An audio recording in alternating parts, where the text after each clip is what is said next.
Shalom, selamat malam. Walaupun kami rekamannya siang, tetapi karena pendalaman Alkitab ini disiarkan hari Rabu malam, karena itu saya sampaikan selamat malam. Ya, selamat malam Pak Pendeta Henry. Selamat malam Pak Pendeta Samuel. Selamat malam. Bagaimana Pak kabarnya? Saya mau menyapa juga. Oh boleh. Oh please. Apa namanya? Sahabat, para yuk sahabat. mengajar. Yuk mengajar dari manapun Anda berada, dimanapun Anda berada. Yes.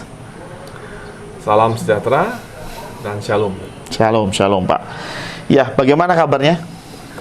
Luar biasa. Pagi Haleluya. hari ini kita sempat diskusi sampai subuh. Ya puji Tuhan. Dan hari ini kita mau bahas satu hal yang keren banget, bicara tentang demokrasi. Ya, karena kita mau tahu nih, orang Kristen sebetulnya sejauh mana kita boleh dan harus terlibat di dalam demokrasi. Ya, sebelum kita mulai pendalaman Alkitab ini bersama Pak Pendeta Henry, mari kita tundukkan kepala, kita akan berdoa.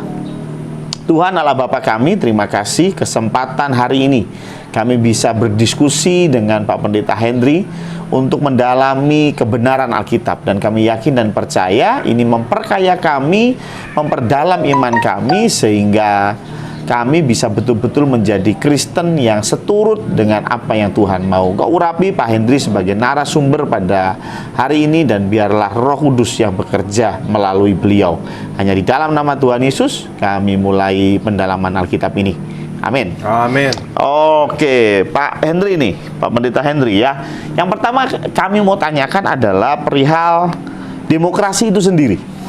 Karena demokrasi itu kan nggak ada ya kayaknya di Alkitab gitu ya. Di Alkitab itu kita tahu ada hakim-hakim, ada eranya raja-raja, tapi nggak ada eranya demokrasi. Sehingga ada yang mengatakan bahwa demokrasi itu nggak alkitabiah. Jadi kita nggak usah pakai demokrasi. Ada yang menentang demokrasi gitu ya. Bahkan di kitab Wahyu pun bicara bahwa Allah, Yesus Kristus, Alfa dan Omega, itulah yang akan bertahta di tahta kudus. Artinya beliaulah raja kita. Nah, bagaimana menyikapi cara berpikir ini tentang demokrasi? Ya, silakan Pak Pendeta. Ya, untuk menjawab Pendeta Samuel tadi, pertanyaan-pertanyaan tadi, apakah di dalam Alkitab ada demokrasi? Mungkin saya akan cerita bahwa demokrasi itu sebetulnya adalah satu fungsi pengelolaan atau tata kelola. Jadi dalam kehidupan ini ada yang dinamakan dengan mengusahakan atau eragon di dalam Kejadian itu, bahwa dunia ini harus dikelola sedemikian rupa. Dan salah satu perangkat untuk menyejahterakan manusia, ya, baik itu orang miskin, orang yang ingin berkeadilan, orang-orang yang merasa bahwa dalam kehidupannya itu berhak, dan juga masih banyak kepentingan yang lainnya. Maka dalam kehidupan ini ada sistem-sistem pemerintahan dan juga sistem-sistem bagaimana itu diatur di dalam tata kelola. Ya, ada kerajaan, ada kepresidenan, ada kekuasaan tertinggi di rakyat, dan masih banyak lagi yang lainnya. Dan ini juga harus kita pahami. Maka oleh karena itu, semua tata kelola itu harus memiliki unsur-unsur the kingdom, jadi kerajaan Allah. Kerajaan Allah, oke. Ya, karena kerajaan Allah ini sangat penting. Itu adalah cerminan sebetulnya suatu nilai-nilai yang harus dikembangkan di dalam demokrasi dan juga pemerintahan, dan juga hal-hal yang memiliki unsur-unsur untuk kehidupan dunia ini. Berarti kalau begitu, selama ini bersinergi atau senada dengan konsep kerajaan Allah, berarti tata kelola dengan sistem apapun tidak masalah.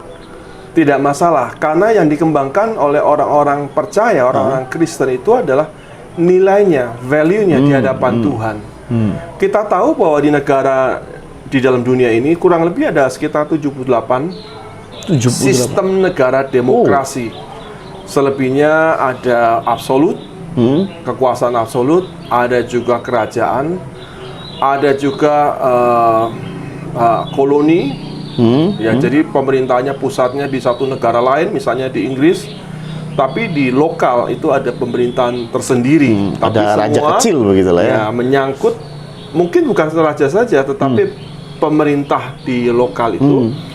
Tapi mengarah semuanya dalam arahan-arahan Pusat. raja atau pusat, atau taruhlah kalau di Inggris itu ratu.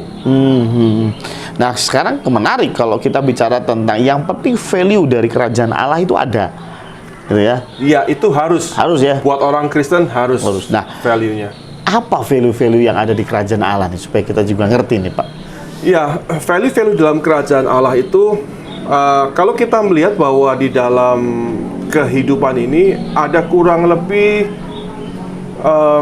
setelah dikembangkan demokrasi, ya, saya cerita sedikit mengenai latar belakang ini. Setelah dikembangkan dan kita tahu bahwa referensi yang dipakai itu Yunani, Aristoteles. Aristoteles. Ya. Jadi dikembangkan dari situ, lalu kemudian juga sampai kepada Abraham Lincoln, presiden Amerika itu yang terkenal itu, dan akhirnya berkembang satu nilai-nilai sebetulnya. Mereka mencoba untuk tatanan-tatanan hidup ini, dunia ini, dengan nilai-nilai apa yang disebut dengan wealth, dengan kekayaan, dengan nilai-nilai keserakahan, dengan nilai-nilai merendahkan derajat manusia. Nah, nilai-nilai kerajaan ini penting untuk kita aplikasikan di dalam kehidupan, karena nilai-nilai itu mengandung nilai-nilai penghormatan kepada Tuhan dan kepada sesama. Artinya di sana ada nilai-nilai kasih di dalamnya, termasuk keadilan. Keadilan buat siapa? Keadilan bagi semua orang, termasuk orang-orang yang tertindas, orang asing, janda-janda, dan masih banyak komponen lain sebetulnya yang kita bisa sebut. Dan itu sebetulnya kalau kita ngomong nilai, suatu demokrasi itu kan sebetulnya tujuannya untuk mengelola negara atau dalam skup tertentu. Mungkin itu organisasi atau apapun namanya sistem itu, tapi juga mengadministrasikan. Jadi semua itu harus diadministrasikan untuk kesejahteraan anggotanya, rakyatnya, dan juga mungkin kalau kita lebih jauh lagi ada mensejahterakan kesejahteraan dunia. Oh, berarti artinya udah nggak lagi mikir tentang dirinya sendiri lagi, tapi lebih berpikir juga kita menjadi berkat bagi orang lain juga. Iya, gitu ya? Kita diberkati untuk menjadi berkat. Kita diperlengkapi untuk menjadi dampak bagi orang lain. Jadi kepentingan di sini, maka sebetulnya nilai-nilai yang harus dikembangkan di dalam demokrasi adalah nilai-nilai dampak. Nilai-nilai dampak. Ya. Jadi orang percaya yang menghormati demokrasi, dia harus berdampak. Oleh karena itu, kalau kita bicara tentang demokrasi itu ada politiknya, bagaimana mempengaruhi orang untuk menilai atau memutuskan atau dia memilih satu pemimpin, maka sebetulnya ada banyak hal, cara yang luar biasa sebetulnya, yaitu ketika kita orang Kristen memiliki dampak bagi sekitar kita, bagi negara kita, bagi dunia ini. Jadi nilai-nilainya itu yang harus dikembangkan, yaitu impacting, jadi memberikan dampak lah bagi sekitar kita. Nah, sekarang pertanyaannya nih Pak Pendeta, kalau tadi dikatakan kalau nilai-nilai atau value kerajaan Allah itu ada dan harus ada, itu menjadi dasar kita untuk tanda kutip menyetujui sistem apapun, ya, entah itu demokrasi Pancasila, mungkin saat ini kita demokrasi Pancasila ya di Indonesia maksud saya ya, tapi tentunya kalaupun Tuhan izinkan ini berubah, selama value itu masih ada, itu nggak masalah. Tidak masalah ya. Tidak masalah. Nah, sekarang problemnya begini Pak, kalau suatu saat ternyata ada value yang dilanggar, Ini hanya untuk kita ya kita nggak mau ini terjadi, tapi contoh kasus seperti di beberapa negara yang bukan di Indonesia untungnya, yang kemudian melarang orang beribadah. Contoh kata.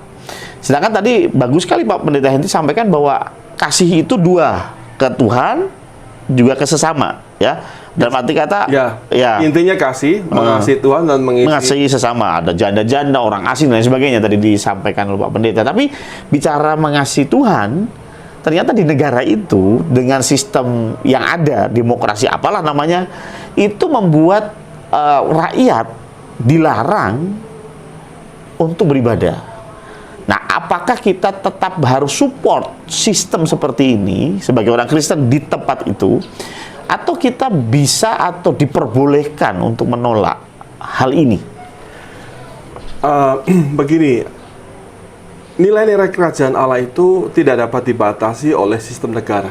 Itu yang kita harus mengerti dan pahami. Meskipun pada waktu-waktu lalu ada tirani di dalam sistem pemerintahan, toh di sana ada orang yang beribadah. Karena beribadah itu adalah suatu hak pribadi dan juga merupakan hubungan pribadi bersama dengan Tuhan.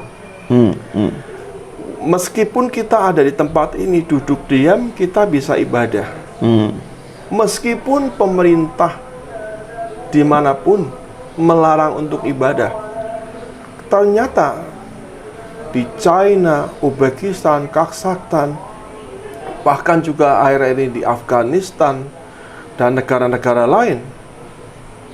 Bahkan juga ada beberapa negara di sana yang kami kunjungi. Toh itu juga tidak dapat disentuh sama namanya tirani yang menekan mereka. Nah, ini pentingnya kalau kita ada di situ sistem pemerintahan, tentu pemerintah juga ingin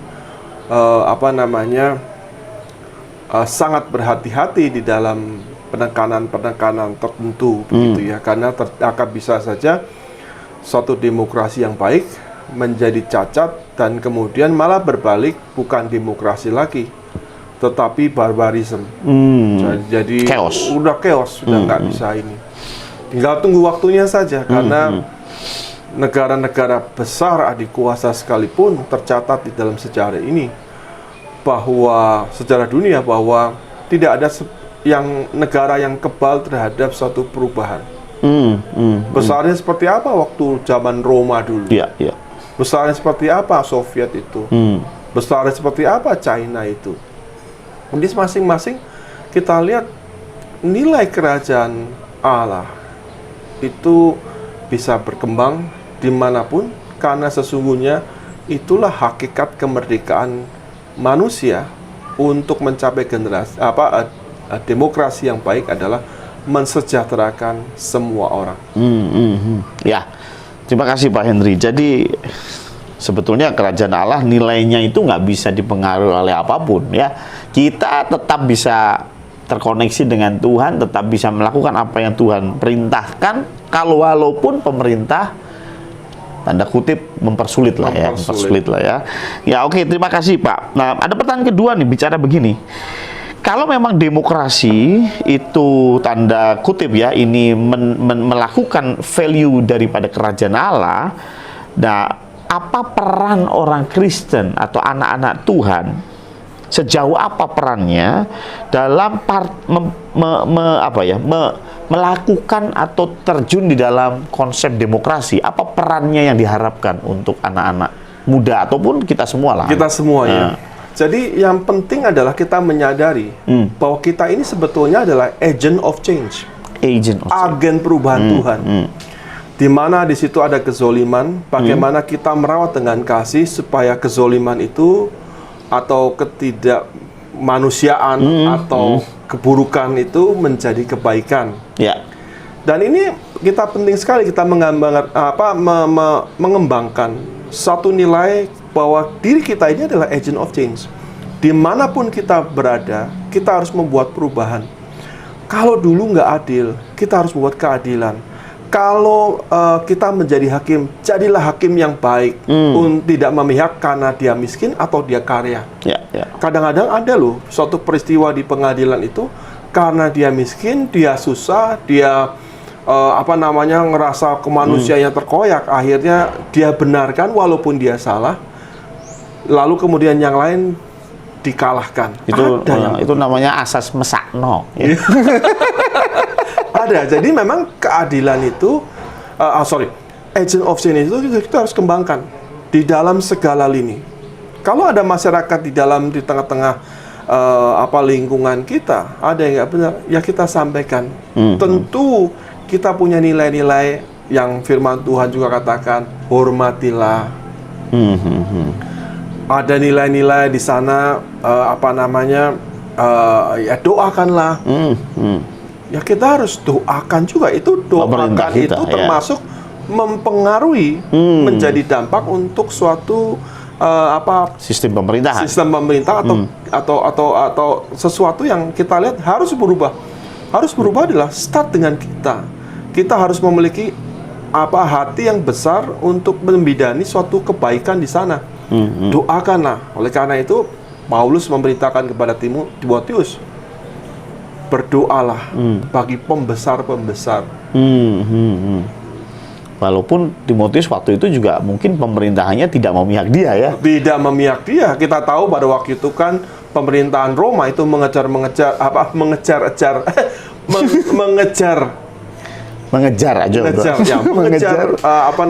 orang-orang percaya, ya. bahkan juga menganiaya, membunuh, dan juga dipecah belah.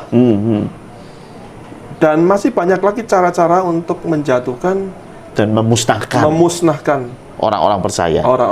Tapi Tuhan malah suruh kita doakan mereka.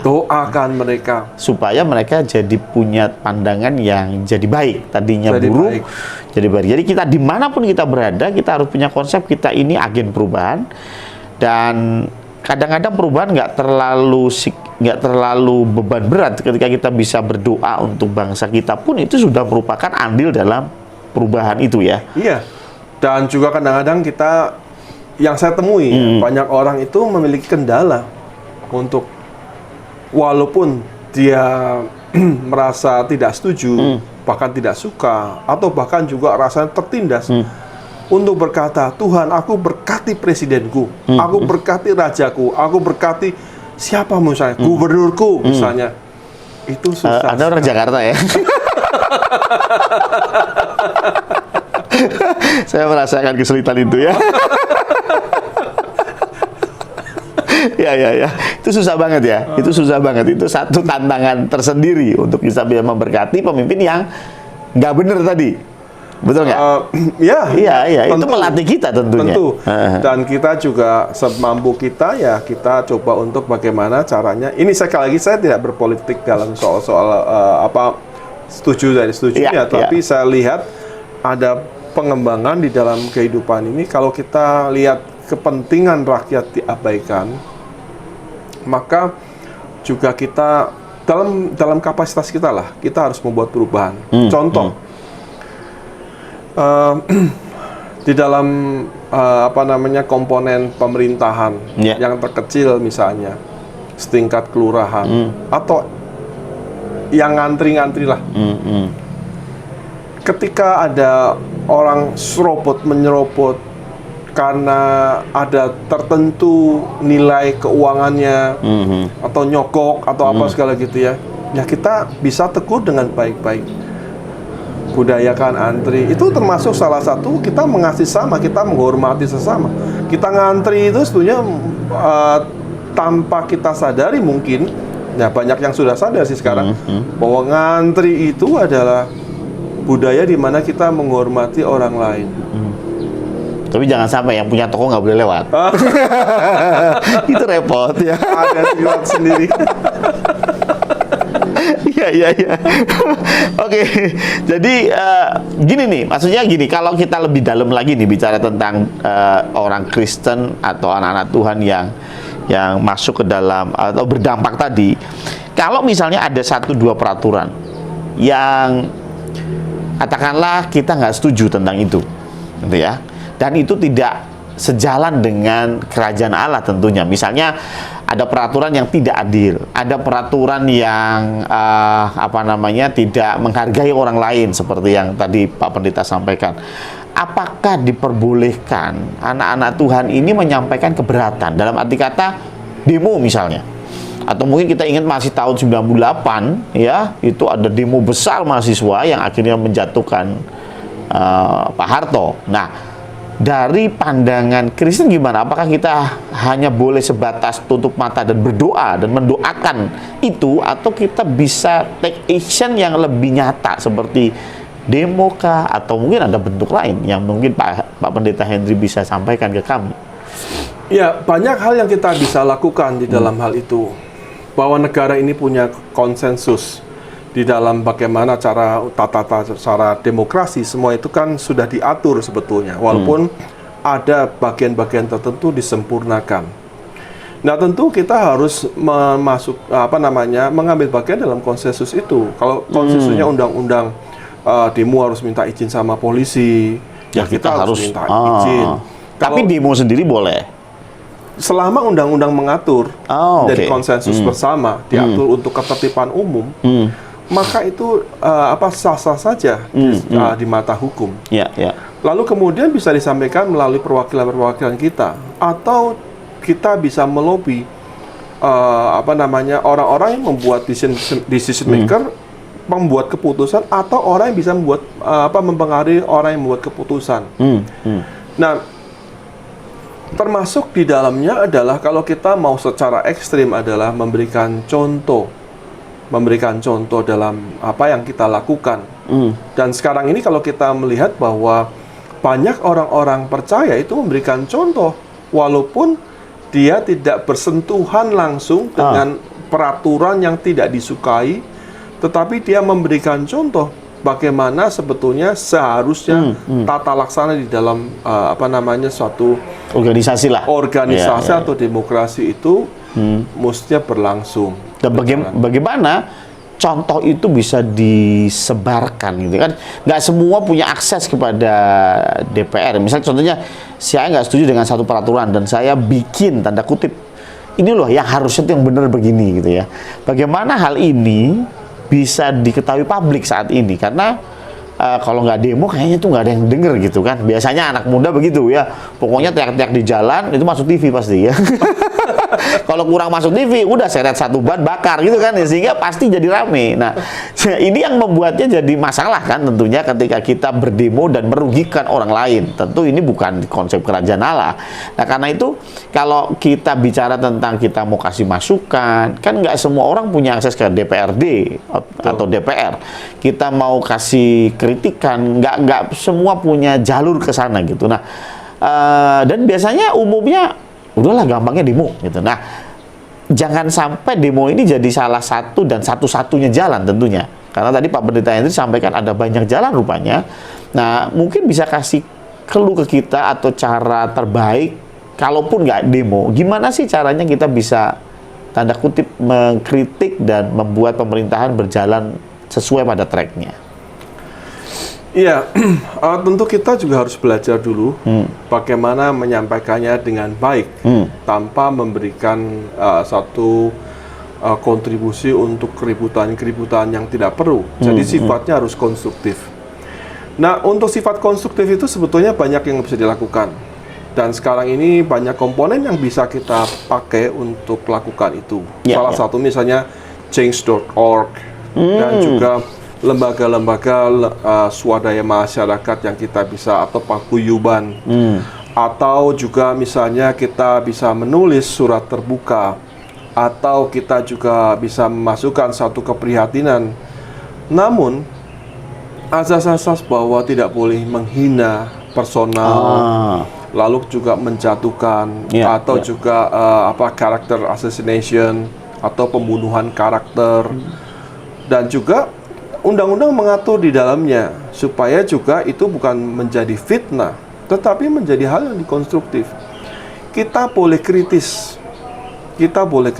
dan kita harus kritis di situ untuk mungkin saja tidak mewakili diri kita, tapi juga mewakili orang lain. Hanya saja sifat kritis kita harus bangun sedemikian rupa bahwa kritis ini bukan cuma sekedar kritis, tetapi kita harus memikirkan satu pembangunan pemikiran dengan hikmat. Bagaimana caranya ini bisa diselesaikan. Jadi nggak cuma nyacat bahasa Jawanya, Nah, tapi ngecat. jalan nyacat. Oh. Lu salah gitu ya. Oh, mencela saja. Tapi juga kasih solusi. Begitu gak ya?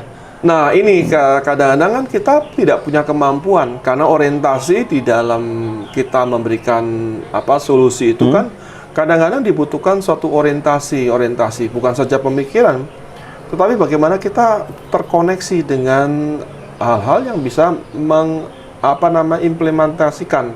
Misalnya, kalau kita bisa meminta,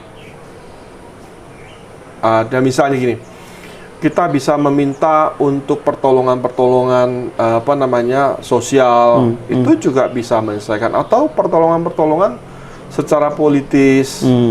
Ya, memang kita tahu bahwa banyak politikus, dalam arti ini pelaku-pelaku atau praktisi-praktisi demokrasi, oknum tertentu itu, mereka bukan demokrasinya untuk kepentingan rakyatnya, tetapi kepentingan partainya, kepentingan dirinya, kepentingan organisasinya, kepentingan yang lebih kecil untuk memperkaya, mempopulerkan, juga banyak hal lagi, satu motivasi yang kita bisa lihat. Nah, ini menarik kalau memang bicara seperti itu. Bukankah kayaknya lebih mudah kita berada di dalam sistem daripada kita di luar sistem. Cuman kalau kita bicara di dalam sistem atau berpolitik praktis, banyak anak-anak Tuhan tuh merasa itu lahan kotor gitu ya. Politik itu jahat, politik itu dosa, politik itu ya ini pandangan stigma di masyarakat ya, sehingga banyak orang-orang Kristen, anak-anak Tuhan yang cerdas, dia punya kapasitas untuk masuk ke dalam politik praktis, tapi mereka memilih diam karena itu wilayah kotor. Saya nggak mau, saya mending jualan aja lah, buka toko onderdil, selesai. Saya mending usaha saja, saya mending ke luar negeri untuk bisnis di sana. Jadi tidak dipakai untuk memajukan sistem yang rusak ini. Nah, ini bagaimana menurut Pak Hendry? Apakah kita boleh masuk ke dalam politik praktis? Dalam arti kata ikut nyalek lah, ikut jadi calon bupati atau apapun lah namanya. Ya, saya mungkin akan berkata itu diperbolehkan dan itu sebetulnya adalah suatu panggilan. Dan kita harus menempatkan dulu apa itu arti politik. Ya. Politik itu kan artinya adalah bagaimana mempengaruhi orang lain. Pengaruh itu kan bisa jahat, bisa buruk. Ya tergantung. Bisa baik, Ya, tergantung dari kita. Tetapi kita masuk di dalam, kadang-kadang kita masuk dalam satu sistem-sistem tertentu. Misalnya kita boleh duduk tertentu kalau kita membayar sesuatu. Ya. Dan selalu ada bargaining. Ada satu tawar-menawar di situ. Tapi ada beberapa pemimpin di negeri ini yang saya lihat ya, pemimpin daerah, terus juga mereka yang duduk di lembaga-lembaga tinggi negara atau juga legislatif, mempunyai cara-cara yang sangat baik, dan juga itu akhirnya mereka duduk di tempatnya masing-masing untuk berkarya itu dengan cara-cara yang sangat baik, dalam arti untuk kontribusi kepada demokrasi, juga suatu kontribusi buat kesejahteraan rakyat. Jadi kita lihat, oleh karena itu kita pentingnya secara ketika kita mau masuk dalam satu politik praktis, masih banyak yang kita bisa lakukan.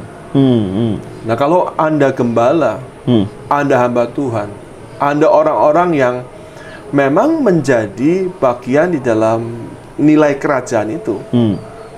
Kalau Anda ketemu orang politikus, sampaikan suara kenabian. Sampaikan kepada mereka suatu tatanan nilai kerajaan Allah. Jadi kerajaan Allah sebetulnya itu sangat penting untuk kita sampaikan karena di sana tidak ada nilai-nilai untuk diri kita, egoisme kita, tetapi justru untuk bagaimana semua orang bahagia, semua orang happy, semua orang dibangun kesejahteraannya dan dibangun juga manusianya. Jadi ada banyak nilai-nilai yang terus berkembang. Kita lihat mereka mengembangkan bahwa ini adalah nilai-nilai yang mensejahterakan rakyat. Ya, berarti boleh saja masuk ke dalam politik praktis sebagai caleg dan lain sebagainya, tapi tentu kita membawa nilai-nilai yang berbeda. Kembali ke poin statement awal ya, harus mengubah. Nah, tapi begini, ada satu hal yang mungkin agak unik adalah ketika kita menilai gereja masuk di dalam politik praktis. Sebetulnya gereja itu kenapa banyak sekali pertimbangan jangan masuk ke dalam politik praktis. Karena gereja itu menyuarakan, jadi gini, kita tidak mau bahwa gereja itu terlibat di dalam konflik of interest di dalam masyarakat. Gereja harus menyuarakan kebenaran, menyuarakan suatu tatanan keadilan. Gereja harus memberikan suatu nilai-nilai kontribusi kepada negara ini, bagaimana mengelola yang baik untuk kesejahteraan. Tapi gereja sendiri jangan masuk itu karena dia sebagai referensi, sebagai orang netral. Tapi kalau kita sebagai person, bukan sebagai gereja ya. Bukan orang netral, tapi lembaga netral. Lembaga netral. Enggak, kalau kita ini kan bisa gereja. Kalau kita bicara tentang kita sebagai pribadi, boleh dong kita masuk ke dalam politik praktis. Sangat boleh dan dianjurkan untuk ke sana karena itu memberikan pengaruh. Tapi asal tetap pada nilai-nilai kerajaan Allah. Dan itu tugas kita sebetulnya untuk mengubah cara pandang politik buruk itu menjadi politik yang lebih baik dan santun, mensejahterakan rakyat. Nah, statement terakhir nih Pak Pendeta Henry ya. Saya tahu Pak Pendeta Henry cukup luas pandangan politiknya dan kalau saya boleh bertanya, apa yang Pak Henry mau sampaikan atau kritikan apa yang mau Pak Henry sampaikan kepada pemerintah Indonesia, dalam arti kata kritik yang membangun. Apa sih yang salah di demokrasi ini? Apa sih yang menurut Pak Henry kurang pas gitu ya? Saya tahu demokrasi adalah ciptaan manusia ya. Artinya ya tidak mungkin sempurna. Pasti ada cacatnya. Saya nggak bilang pemerintahan Indonesia saat ini 100% sempurna, tapi juga nggak 100% buruk kan ya. Jadi ada hal yang mungkin Pak Henry melihat dan menurut Pak Henry sistem seperti ini yang perlu diubah gitu. Maksudnya mungkin cara pemilihan melalui partai atau mendingan partai itu nggak usah ada misalnya gitu ya. Karena menurut cara pandang Pak Henry mungkin pemilihan langsung tanpa melalui partai itu jauh lebih baik misalnya. Tentu ini berbeda kondisi dengan satu dengan yang lain. Nah, tapi apa yang kira-kira Pak Henry sebagai penutup bisa sampaikan kepada kami dan juga kepada bangsa Indonesia, kira-kira apa sih yang sebetulnya harus diubah ya, yang paling fundamental gitu ya? Yang kalau saya ditanya seperti itu, maka yang saya akan sampaikan adalah seperti ini, bahwa fundamental itu harus dilakukan untuk kesejahteraan rakyat. Yang kedua, sistem demokrasi itu berkembang dari waktu ke waktu, dan terus itu menjadi satu polemik ya, artinya sebuah diskusi yang terus dilakukan untuk dilihat, dievaluasi, dan diubah, atau mungkin saja kita katakan amandemen. Jadi kita harus tahu bahwa di dalam demokrasi ini selalu dinamis, ada perubahan-perubahan. Tapi yang jelas yang tidak boleh berubah adalah nilai kita menghormati demokrasi itu sendiri, dan juga bagaimana kita menjadi orang yang memiliki satu nilai yang tidak melanggar undang-undang dan juga tidak melanggar bagaimana melanggar perintah Tuhan. Jadi juga kalau di negara-negara maju itu demokrasi sekarang sudah bentuknya bukan lagi tapi melalui online, melalui satu sistem yang mengalami perubahan-perubahan. Dan semakin hari mereka kembangkan itu untuk bagaimana supaya praktis. Nah, tapi di situ yang kita harus kembangkan nilai-nilai yang kita lihat bahwa banyak sekali yang sekarang ini juga mau itu ada temuan-temuan dari auditor tertentu maupun juga KPK, lembaga anti rasuah kita, terus juga kemudian melalui inspektorat dan masih banyak lagi yang lainnya. Itu akhirnya jadi saya ingatkan kepada mereka, orang-orang yang masuk dalam politis dan ini siapapun dia, itu jangan sampai terjebak dalam kehidupan, yaitu kehidupan yang sebetulnya bukan membangun demokrasi, tetapi menjatuhkan diri kita sendiri. Jadi kita harus lihat itu, pesannya bagi bangsa ini adalah mari lakukan demokrasi dengan baik tanpa harus melanggar, dan juga adalah menindas rakyat. Dengan kita mengambil hak-hak rakyat, itu kita menindas rakyat. Kalau rakyat kita tertindas, mereka pasti berontak. Mungkin pertama mereka mengkritisi, menggerutu, lama-lama itu akan terus sebagaikan api yang dalam sekam. Mungkin kecil-kecil, lama-lama besar, dan akhirnya terjadi membakar rumah. Ya, terjadi pemberontakan bisa, revolusi bisa, atau juga akhirnya yang lain-lain adalah soal keamanan, soal apa, itu kerugiannya sangat besar sekali. Sangat besar.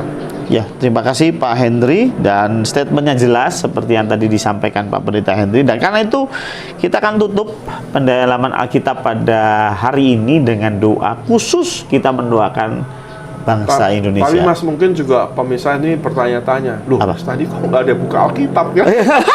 Pendalam Alkitab tapi tidak membuka Alkitab. Alkitabnya di kepalanya Pak Henry udah penuh, udah komplit, full. Mungkin bisa ditulis di layar nanti bagaimana sebetulnya perintah-perintah Tuhan itu jelas sekali. Ya, jangan menindas orang miskin, jangan menindas buruh, jangan menindas hamba, jangan menindas, atau bahkan juga ada juga malah jangan melawan pemerintah. Karena dua-duanya itu kalau kita saling menindas itu juga tidak sangat baik lah. Sangat tidak baik. Sangat tidak. Oke. Terima kasih Pak Pendeta Henry, dan sekali lagi kita akan mau berdoa nih khususnya untuk mendoakan rumah kita bersama, Indonesia. Kita akan doakan, dan saya minta nanti Pak Pendeta Henry bisa berdoa untuk bangsa Indonesia. Dan sekali lagi tetap jika Anda punya pertanyaan bisa tulis di kolom komentar atau email ke kami. Kami akan bawa pertanyaan itu di sesi PA selanjutnya. Silakan Pak Henry bisa mendoakan bangsa Sebelum ini. Saya berdoa, bagi para sahabat Yuk Mengajar, suatu panggilan yang mulia adalah panggilan bagaimana Tuhan memanggil secara khusus orang-orang untuk masuk di negeri ini, masuk di dalam lembaga tertentu, masuk di dalam satu institusi atau apapun namanya, baik itu pemerintah maupun non-pemerintah, untuk menghasilkan perubahan. Amin. Hasilkan perubahan untuk negeri yang lebih baik dan juga mensejahterakan rakyat. Karena Anda dan saya adalah kepanjangan tangan Tuhan untuk mengejawantahkan kasih-Nya, memelihara umat-Nya, dan Tuhan itu mengasihi semua bangsa. Mari kita berdoa. Tuhan, terima kasih untuk malam hari ini. Kami percaya kemurahan dan pertolongan Tuhan memberkati kita semua, dan kami bersyukur dan berterima kasih Tuhan, Engkau sangat amat baik. Amin. Dan kami percaya Engkau memberkati Tuhan para sahabat Yuk mengajar ya Tuhan. Untuk ini menjadi bagian di dalam apa yang mereka pikirkan untuk bagaimana caranya berkontribusi masing-masing dan juga menetapkan dirinya masing-masing bahwa kami semua ini adalah agent of change, agen perubahan Tuhan dimanapun kita berada. Yeremia 29 ayat 7 mengatakan, mensejahterakan kota di mana kita berada. Tuhan, terima kasih. Kami berdoa memberkati para sahabat di rumah, dimanapun berada. Dan kami percaya Tuhan sangat baik. Amin. Amin. Terima kasih Pak Pendeta Terima Henry. kasih. Saya Next mau time. tanya sebetulnya ini malam atau pagi?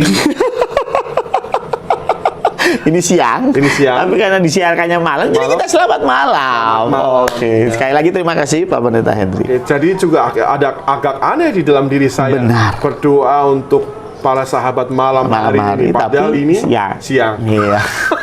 Nggak apa-apa, malaikat tahu ya, malaikat juga tahu. Nah itu oke. Sekali lagi sampai ketemu di pendalaman Alkitab minggu depan. Tuhan Yesus memberkati. Tuhan Yesus memberkati.